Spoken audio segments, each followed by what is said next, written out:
what we have done, so let me just summarize what we have done. We have actually solved the Schrödinger equation for zero potential, no boundaries. Okay, so you may say, what is the difference of this from particle in a box? Because in a particle in a box, again, we have zero potential inside the box. Okay, and we have, again, the same type of solution, except that those types of solutions, we call them sine and cosine functions in this case of the box. Okay, but now we are calling them e to the ikx. The reason is, for the case of the particle in a box, we have this strict boundary condition that the wave function has to go to 0 at the box boundaries. So it has to oscillate and go to 0 within a finite distance. Okay? Now, once we have that boundary condition, we can only have certain discrete values for this k. Only certain values of E will actually satisfy those boundary conditions. But here, I don't have such a boundary condition. Okay, the boundaries extend all the way to infinity, so k can have any value that you like. Okay, but so those are the requirements for this problem, for the case when there are no boundaries. If there are boundaries, then of course we are going to get a discrete set of energies. Okay, is this clear? The difference between particle in a box and this is only that in this case the particle is free to go wherever it likes, between minus infinity and plus infinity. So we have this function e to the ikx, which now extends from minus infinity to plus infinity. So it's not normalizable in the normal sense. It is not normalizable so that it will make a probability density. We cannot interpret it as a probability density, right? It's just has this constant in front, 1 over square root of 2 pi times e to the ikx. So what does that mean? It means that if I take the magnitude squared, it's just 1 over 2 pi and goes from minus infinity to plus infinity. So it's not normalized. So I have not normalized it in the sense that it corresponds to a probability density function. I have normalized it so that I have this orthogonality relation between different k's, because that is going to be useful if I want to expand some initial condition, some initial function in terms of these wave functions, these stationary states. So let me put this board up again, the first thing that I wrote down. So we are still working, okay, within this construct. The only difference is that now these energies are continuous values, so I cannot really express them with simple summations like this. These now represent integrals. These now are integrals over E, or more safely over K, because the integrals over E are not, okay, because of this degeneracy, a certain energy does not specify in which direction the particle is moving. Okay, a certain E will actually correspond to two different stationary states, one moving towards the right, the other one moving towards the left, because they have same energies. Okay, so we'll just convert these things into integrals with respect to k. So I'm just going to write that down over here. We know what our UKs are. Okay, in fact, I'll put this over here. Okay, so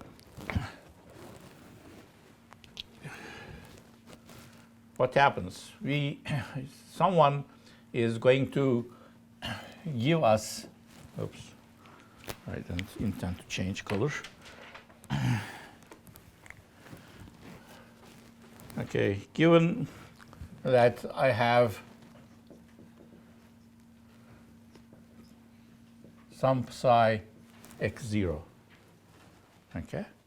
So the problem is, now I want to expand these things in terms of the eigenstates, okay, in terms of these stationary states. So I want to expand these things, so I want psi x0 expanded in terms of these uk of x's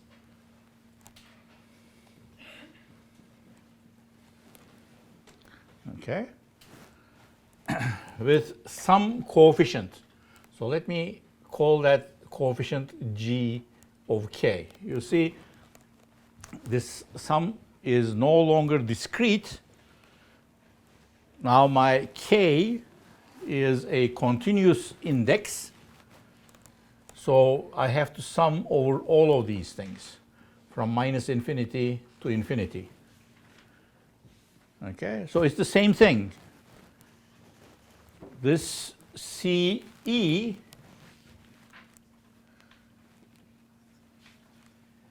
has taken the form of a function, because for every value of k, I need a new expansion constant, an expansion variable. Okay, is this clear? So let's just see what this is. So this is going to be this uk of x, which is down there someplace. So let me put it over here.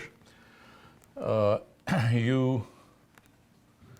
of x, we decided, is going to be 1 over square root of 2 pi e to the I k x. Okay, so that's my uk of x. So this is going to be 1 over square root of 2 pi integral minus infinity to infinity e to the, let me write g of k first, g of k e to the I kx dk. Okay, is this clear? uk of x is this term, g is obviously that. So I am summing over eigenstates which have the form e to the I kx, which extend from minus infinity to plus infinity, and I sum them over all possible values of k, okay, between minus infinity and plus infinity. Yes? But why we take the integral rather than a summation? Why this? Okay, because, okay, the question is, why did we go into an integral? The reason is we want to expand our wave function, initial wave function, in terms of the stationary states. But the stationary states, unlike the bound state problem, the stationary states now form a continuum. Okay? I cannot say this is state 1, this is state 2, this is state 3, this is state 4. Unlike the particle in a box problem, here I have a different state for any value of k. K is continuous. So for any value of k that you take, there is a state. Okay? Because any value of k corresponds to a certain energy, and energy is continuous now. Yes? Why did we differentiate this with respect to k? Why did we? No, we did K, not. dx. Where did we differentiate? There's no. Differentiate, but it's given as dk, not dx. Okay. You mean, why did we integrate? Okay, so the variable here that is changing, okay, the variable that is that is different from one state, one stationary state to the other is k. So k labels the states. Okay, so just think of it this way. If I had particle in a box, so I'll state some part of it over here, but I'll keep, okay, so h bar k is the momentum, and p squared over 2m is equal to the energy. Okay, so those are our basic variables. Now, if I had particle in a box,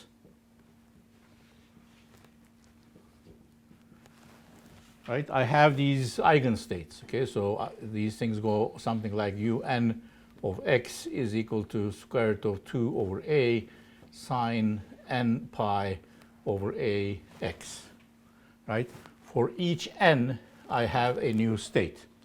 So for this case, I am going to write my psi x0 as Cn un of x. Right? So I sum over n, which means I am summing over all possible states here. Now for the free particle,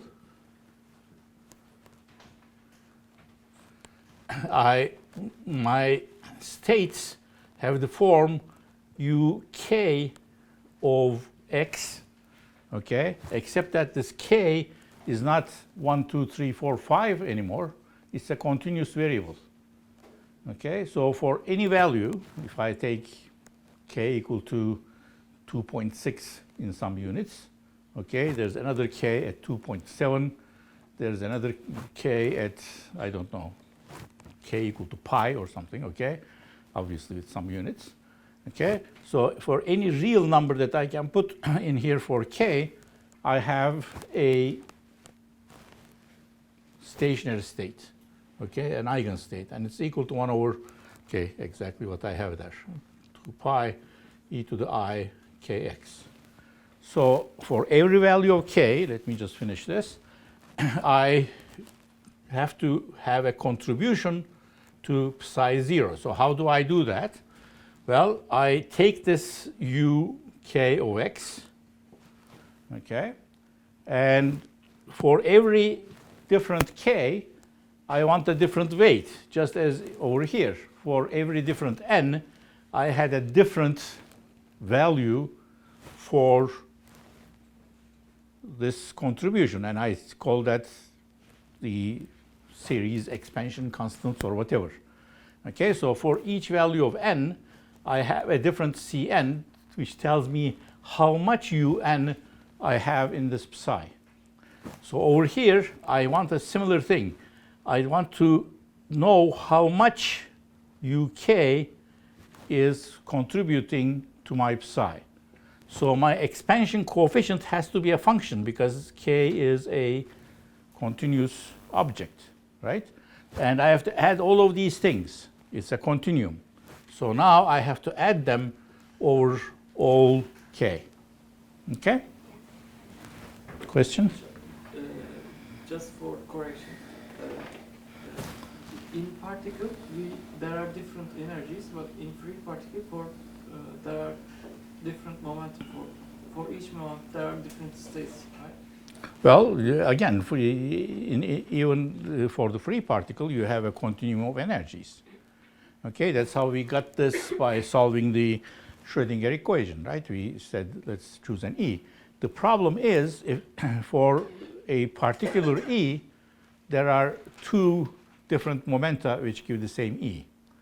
Okay, a minus momentum and a plus momentum. So it is better to identify the states in terms of the momentum instead of the energy. But momentum and energy are just related to one another very simply.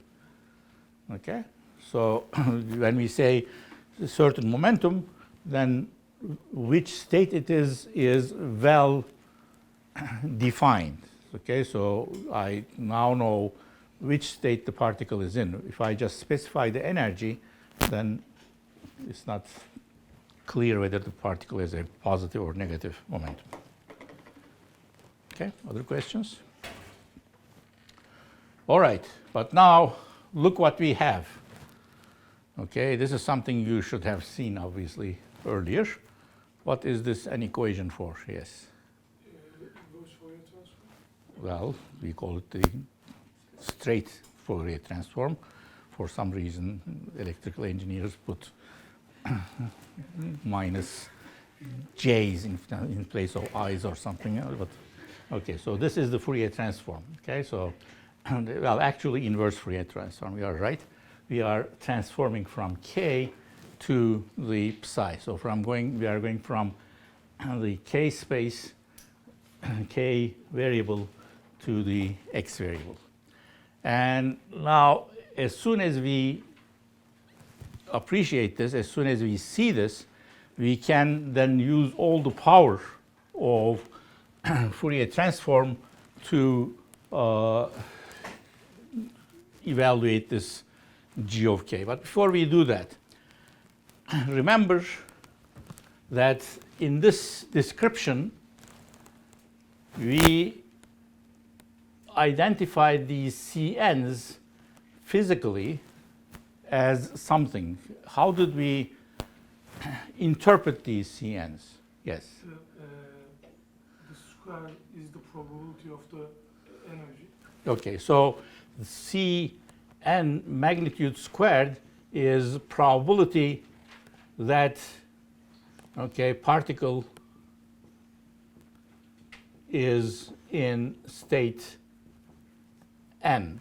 Okay, so it's the probability that particle is in this state n. So I can identify this magnitude of g of k squared is as the probability that particle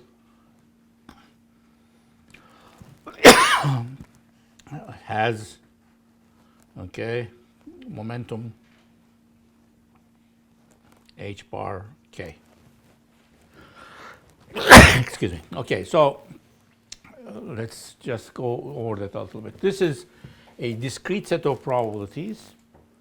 So if I have n equal to 1, 2, 3, 4, 5, I can say if C2 magnitude squared is the probability that the particle is in the second state.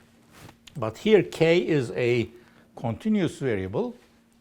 So this object here is not really directly probability because k is continuous. It's probability density. Just like psi, remember? Psi was the probability density to find the particle. If I look at psi magnitude squared, it was the probability density that particle momentum, particle had some, it was at a certain position. Now we are getting this g of k magnitude squared as the probability density that particle has this momentum h bar k. So perhaps let's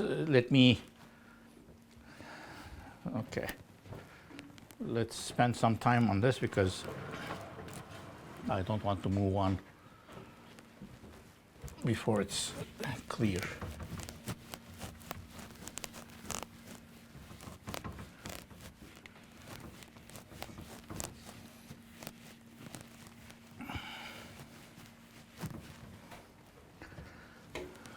Okay, so I'll say remember, because we discussed these things a lot. Okay, so if I look at psi, which is a function of x magnitude squared, this is the probability density for finding the particle at x. What does that mean? That means that if I take this psi of x magnitude squared and multiply it by dx, this is equal to probability of finding the particle between x and x plus dx. Okay, that's how probability density is associated with actual probability. Okay, you have a probability density.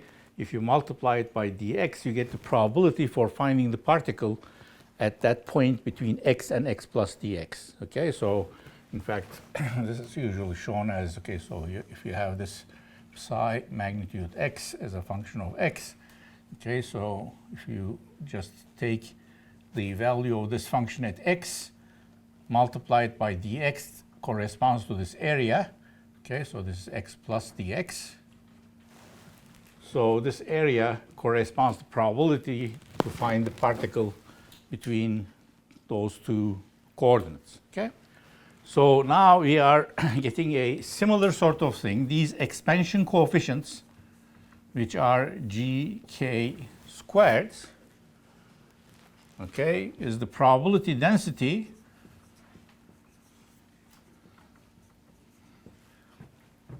for particle having momentum h bar times k. Okay? So you can just obviously go to the next step, which I'm not going to do. Okay, multiply this by dk. That is the probability that the object has a wave number k between k and k plus dk. Okay, so it's basically the same thing. All right, so I'll return back to my algebra here. After this interpretation that this is the probability density, you see we have a strange condition in quantum mechanics. In classical mechanics, position and momentum are independent variables. You have a certain position and you can assign any momentum you like to the particle. But in quantum mechanics, you have probability distributions associated with these wave functions. So you get this psi of x. Now that is related to the momentum distribution by some mathematical operation. So the position distribution is not independent from the momentum distribution. If you have some psi of x, this g of k is determined. So how do I determine this g of k? Well, it's a Fourier transform. So I know that g of k, let me find a different pen.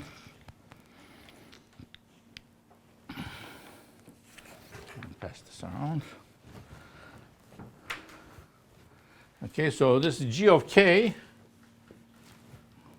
I have it. Blue is hiding behind. Okay. No. I'm going through a complex operation here.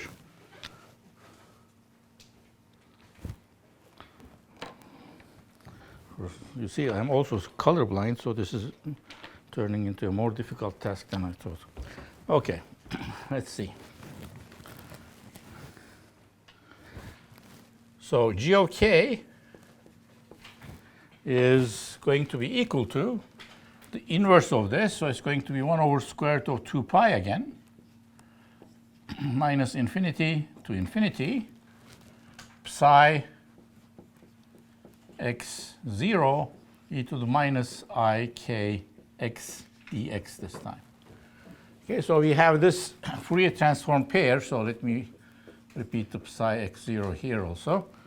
Okay, so I can go from psi x0 to g and back to psi. Yes? So to multiply it through square root of 2 pi, I want to z. Okay, they are if I do it this way, everything will work out properly, okay? Okay, so I have these two equations which allow me to go from psi to g and from g back to psi. And psi magnitude squared is the wave function in space, in coordinate space. And we call this g of k the wave function in momentum space. Okay? So we'll see, in fact, that there are many operations which are parallel in the coordinate space and in this k space.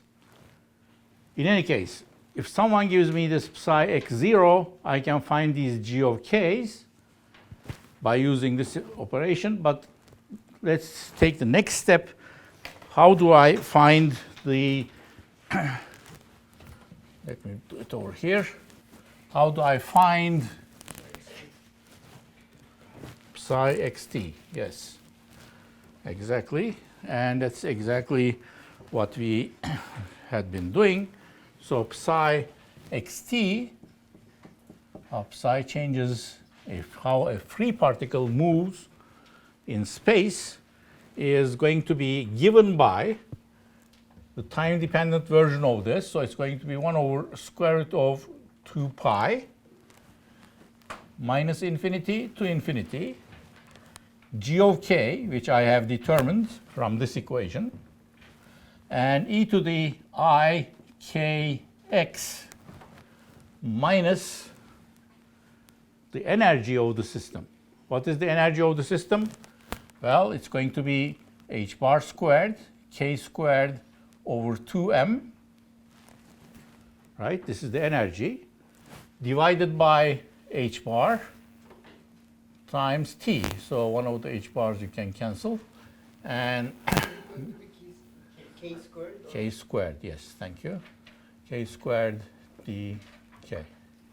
So it's just like this equation, except that now we have included the time dependence. Okay? So let's just look at this. Suppose I have this x coordinate. Someone tells me that they have a free particle, and the free particle has some wave function. So this is psi of x at time equal to 0. What do? We go and calculate from this a g of k. That g of k is the expansion coefficients of this psi x0 in terms of these waves. Okay?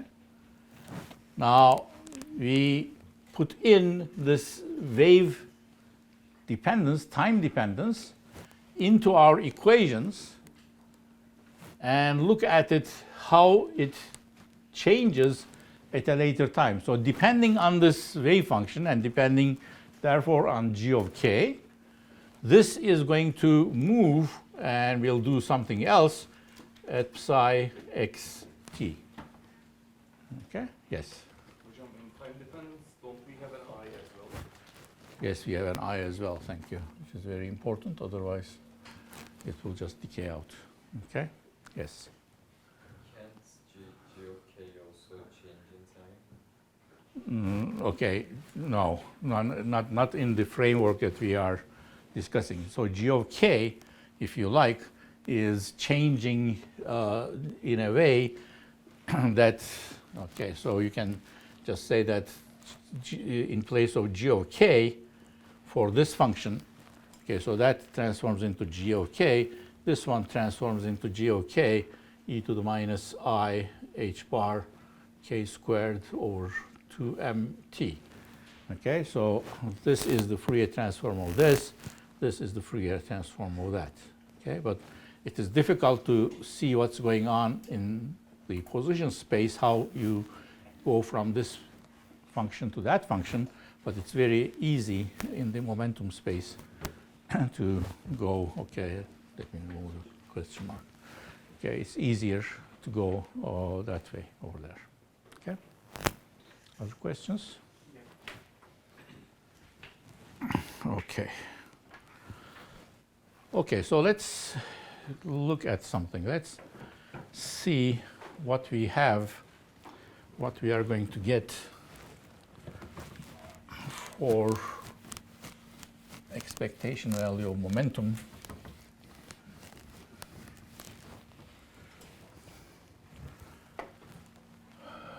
All right, so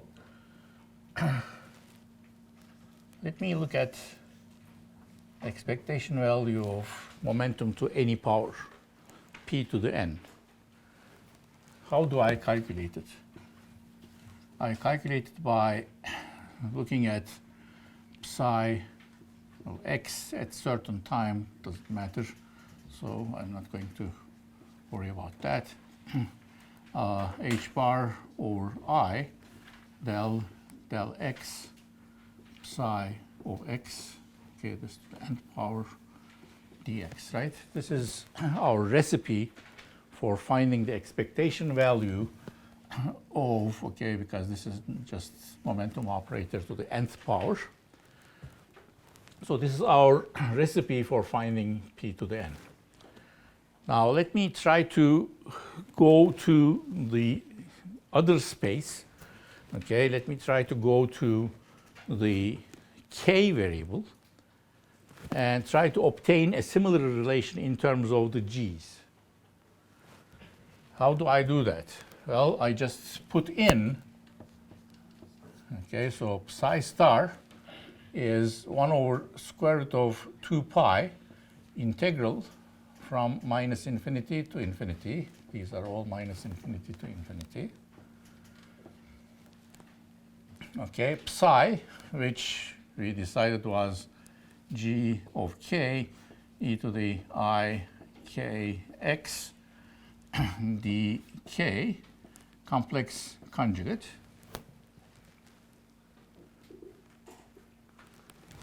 I have to put in my derivative operator, h bar over I del x to the nth power. And then my psi of x again, so I will write this again, but you see I have to use a different integration variable. So let me make this dummy variable, integration variable k prime, and write in the other integral 1 over square root of 2 pi minus infinity to infinity g of k e to the I k x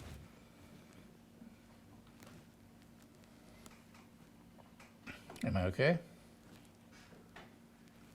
dk. All right, so that's psi x. I still have my dx.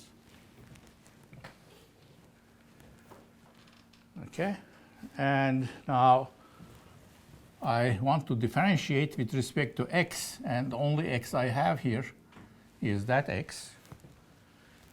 So I'm going to differentiate it n times, and each time I differentiate it, I'm going to bring down an ik and multiply each one of them by h bar over I. So what do I get? So let's just, okay, let's do it step by step. Squared. Okay, so let me just take care of some constants. All right, so 1 over 2 pi. This is the x integral, dx minus infinity to infinity. There's a dk prime integral minus infinity to infinity. There's a dk integral minus infinity to infinity. Okay? And what else do I have? I have g star of k prime e to the minus I k prime x. Okay? Because of the complex conjugate. And then I have factored out the gk's. So I have factored out the 2 pi's, so I have the gk. Now, for each derivative here, I'm going to bring down an ik, i's cancel, so I end up with an h bar k to the nth power and e to the I k x. Okay, so looks complicated, but it really isn't. Here I have an e to the I k prime x and e to the I k x. Those are the only places where I have x. Okay, so it's an easy integral. So together with the 1 over 2 pi, okay, so I'm going to get 1 over 2 pi integral dx minus infinity to infinity e to the I k minus k prime x is equal to what? A delta function of k minus k prime, right? Okay, so let me write that down. So that's going to give me, the x integral is gone. So I have a k integral, a k prime integral, all from minus infinity to infinity. I have a g star of k prime. Let me put h bar k to the n over here.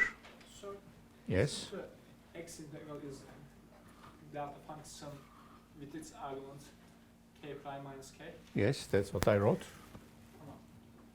Okay, K prime minus k, not k okay, minus k. the delta function is an even function. Yes, right. Okay, delta k minus k prime is equal to k prime minus k. Okay, and then I have g of k and a delta k minus k prime. Okay, differentials are already there. Okay, so again, this is a very simple integral because I have this delta function. It just says remove the delta function and wherever you see a k prime, put a k. Okay, so this is going to be an integral minus infinity to infinity g star of k h bar k to the n, and I have a g of k here dk. So you see what we got. So let me write down what we are after. This is the p to the n expectation value. P to the n expectation value you can obtain two ways. One, using the psi, put a derivative with respect to x n times to obtain the average, or you go to this k space, okay? Go to the space with the k variable, and over here you just treat k as an ordinary variable, just like we did for the position variable in the case of psi. So remember that if I wanted to obtain x to the n average value, I would just get psi star of x to the n, psi of x dx. Okay, so in the space where position rules, where psi is used, I have x to the n in the middle here, which gives me the average of x to the n. And here I have p to the n, so this is really p to the n. But you cannot just put p to the n here because p depends on k. Okay, p is h bar times k. And you have a very similar structure. Now let me ask you this. If I wanted to find x to the n using the functions g, what would you expect to get? What form would you expect to get? Yes. Integral. Yes. Well, IH bar d dk. IH bar. D dk. Okay. Sounds correct.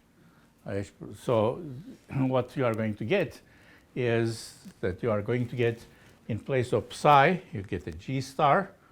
Instead of psi star, you get a g star. Instead of psi, you get a g. And in the middle, instead of x to the n, you get some derivative with respect to k to the nth power. Okay, so there is this nice duality between the position and the momentum operations.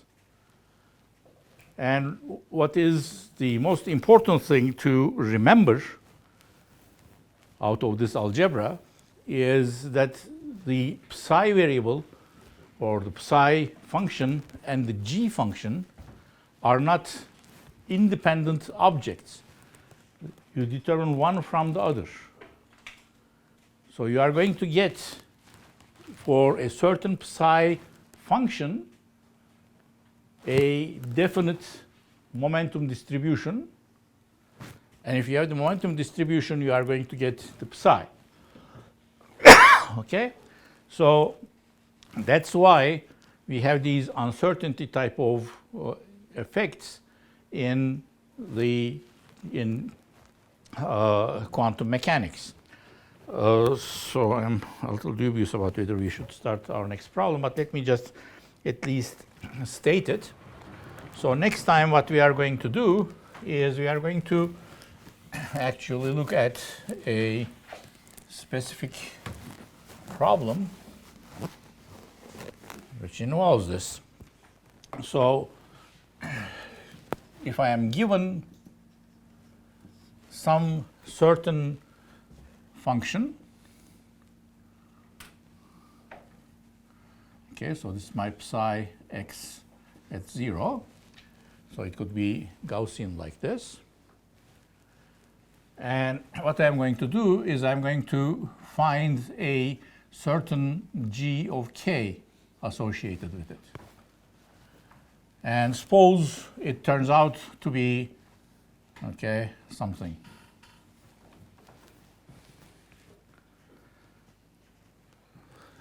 All right. So I have gone through this process. I have started with a certain psi 0 and obtained a certain g of k. Now, suppose the problem that I am trying to solve has been changed.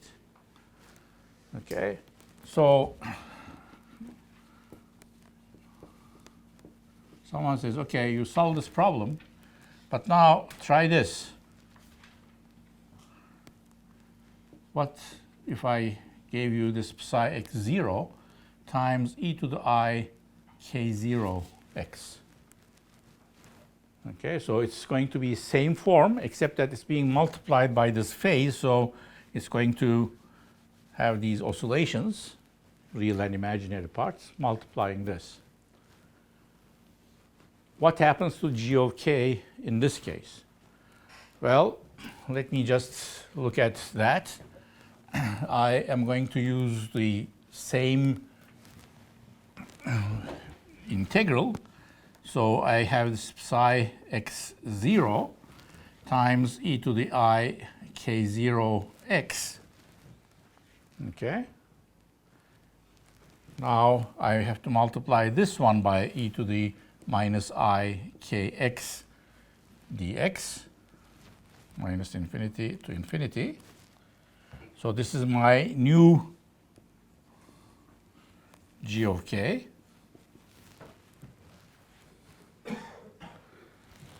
And what do I get? So shouldn't we divide with... Yes, there's a 1 over square root of 2 pi. Thank you. So I'm going to get 1 over square root of 2 pi psi x 0. But over here now I have I minus I k minus k0 x dx. So with k0 equal to 0, I am going to get some function. But if I have this k0 in, then it's going to be the same function, except that in place of k, I get k0. Okay, so if this operation gave me, say, g1 of k, that was when k0 was equal to 0. So it is shifted. Yes, so now I'm going to get g1 of k minus k0.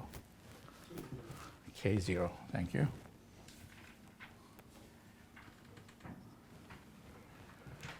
So it means that this thing now maps into the same function here, except that it has been shifted, so I'll attempt to draw the same thing. Okay, so it has been shifted towards the right by k0.